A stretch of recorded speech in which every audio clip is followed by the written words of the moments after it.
Parole de Dieu quotidienne. Le travail de l'homme signifie son expérience et son humanité. Ce que l'homme apporte et le travail qu'il accomplit le représentent. L'idée de l'homme, le raisonnement de l'homme, la logique de l'homme et sa riche imagination sont tous inclus dans son travail. L'expérience de l'homme est particulièrement apte à signifier son travail, et les expériences d'une personne deviennent les composantes de son travail. Le travail de l'homme peut exprimer son expérience. Quand certaines gens font une expérience d'une manière négative, la majeure partie du langage de leur échange se composera d'éléments négatifs.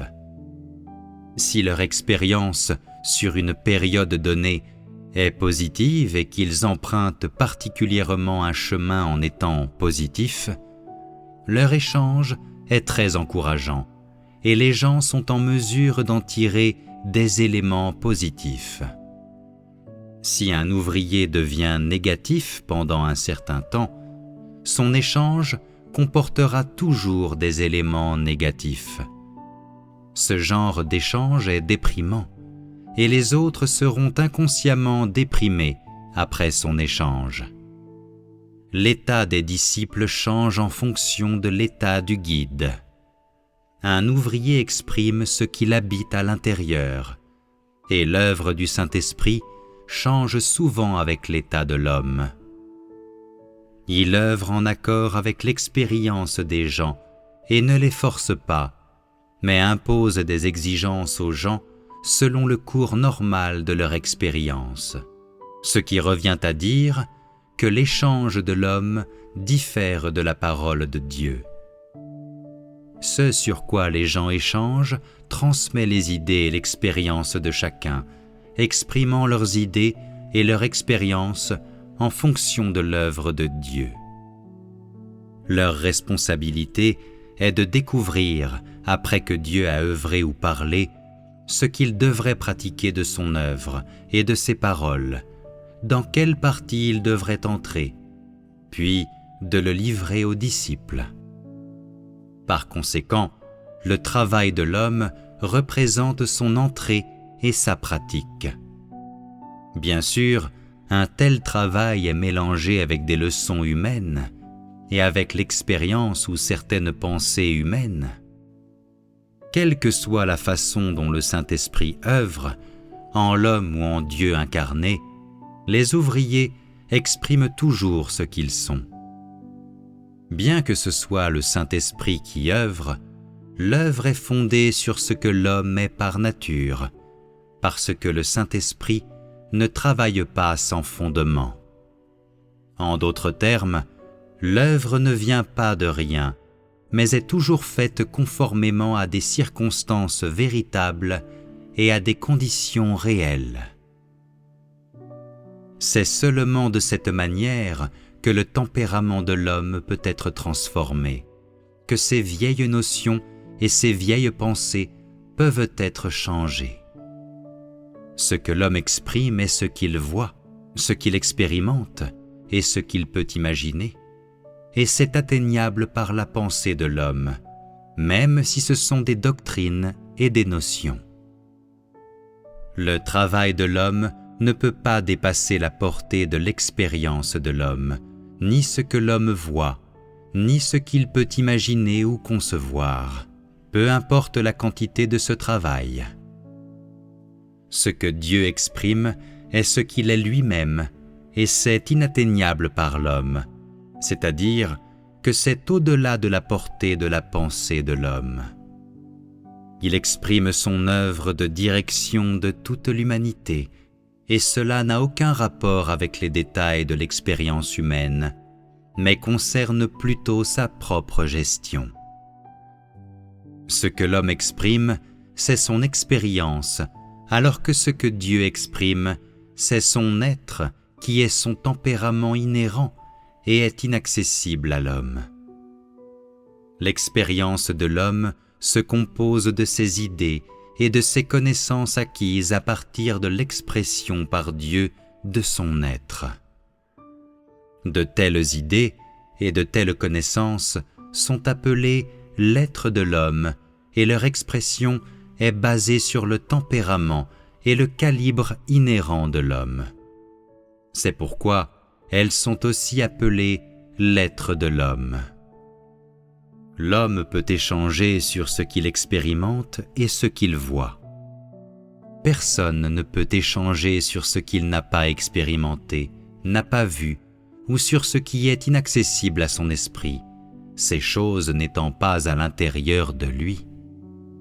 Si ce que l'homme exprime ne vient pas de son expérience, c'est alors son imagination ou de la doctrine. En termes simples, il n'y a aucune réalité dans ces paroles. Si tu n'entrais jamais en contact avec les choses de la société, tu ne seras pas en mesure de bien échanger sur les relations complexes dans la société. Si tu n'avais pas de famille et que d'autres personnes parlaient de problèmes familiaux, tu ne comprendrais pas la majorité de ce qu'ils disent. Alors, ce sur quoi l'homme échange et le travail qu'il fait représentent son être intérieur.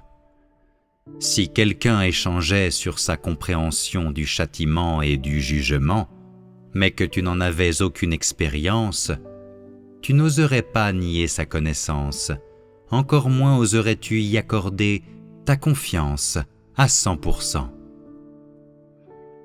Cela s'explique par le fait que tu n'as jamais expérimenté, n'as jamais connu et ne peux pas imaginer le sujet de son échange. De sa connaissance, tu ne peux que retenir pour l'avenir une manière de subir le châtiment et le jugement. Mais cela ne peut être qu'une compréhension doctrinale et ne peut pas remplacer ta propre compréhension, encore moins ton expérience. Peut-être penses-tu que ce qu'il dit est tout à fait correct, mais selon ta propre expérience, tu découvres que c'est impraticable de nombreuses façons. Peut-être sens-tu que quelque chose de ce que tu entends est complètement impraticable. Tu en tires des notions au moment de l'écoute, et même si tu les acceptes, tu le fais seulement avec réticence. Mais dans ta propre expérience, la connaissance de laquelle tu as tiré des notions devient ton mode de pratique, et plus tu pratiques, plus tu comprends la valeur réelle et le sens réel des paroles que tu as entendues. Après avoir vécu ta propre expérience, tu peux alors parler de la connaissance que tu devrais avoir sur les choses que tu as expérimentées. En outre, tu peux également faire la distinction entre ceux dont la connaissance est réelle et pratique et ceux dont la connaissance est basée sur la doctrine et sans valeur. Donc, que les connaissances que tu professes s'accordent avec la vérité ou non, dépend en grande partie de l'expérience pratique que tu en as. Lorsqu'il y a de la vérité dans ton expérience, ta connaissance sera pratique et précieuse. Par ton expérience, tu peux aussi acquérir un discernement et une perspicacité, approfondir tes connaissances et augmenter ta sagesse et ton bon sens au sujet de la manière dont tu devrais te comporter. La connaissance exprimée par des gens qui ne possèdent pas la vérité est de la doctrine, aussi élevée soit-elle. Des gens de ce genre peuvent être très intelligents quand il est question de la chair, mais sont incapables de distinction quand il est question de sujets spirituels. Ces gens, en effet, n'ont aucune expérience des sujets spirituels. Ces gens ne sont pas éclairés en ce qui concerne les sujets spirituels et ne comprennent pas les sujets spirituels. Peu importe le genre de connaissance que tu exprimes, aussi longtemps qu'il s'agisse de ton être, alors c'est de ton expérience personnelle et de ta connaissance réelle qu'il s'agit.